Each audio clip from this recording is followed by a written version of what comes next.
আসসালামু আলাইকুম দর্শক, বাইরে রিমঝিম বৃষ্টি। আজগো মুরগির লাল বুনো, সাথে থাকবে চিকন চাউলের ভাত। এই মুরগিটা লও, কুটতে রেডি করে দাও। এখন রান্নার পান্ডে চুলায় কড়াই দিয়ে দিলাম। মুরগিটা ভাজার জন্য কড়াইতে তেল দিয়ে লইলাম।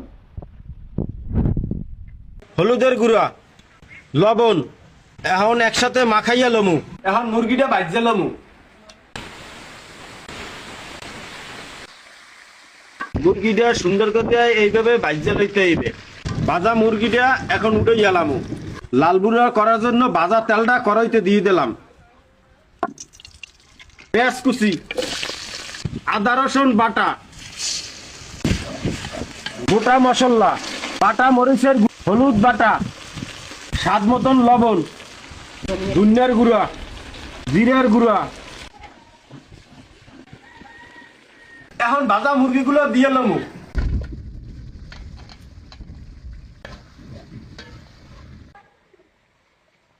দর্শক, যে বৃষ্টি পরে বানাইছি এবার মুরগির লাল বুনা হইয়া গেছে। এখন উঠে গেলামু।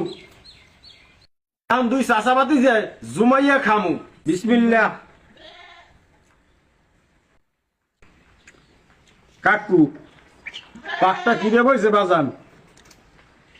কাকা, গ্রামের খাবার তো অনেকদিন খাওয়া হয় না। গ্রামের মাটির চুলার পাক, লাকড়ির পাক, অন্যরকম স্বাদ। এগুলো তো আমরা শহরে বসে পাই না। তবে অবর্ণনীয়, আসলে খুব খুব মজাদার খাবার। আমি বুঝলাম কেমন যে মুই যে লাল বুনা করবো এই বৃষ্টির মধ্যে নাইয়ে পারছেন। নিয়মত আল্লাহ যেভাবে চাই চলে আসা যায় ইনশাআল্লাহ। ইনশাল্লাহ। ভালো, দর্শক ভালো থাকেন। খুব মজার খাবার হয়েছে।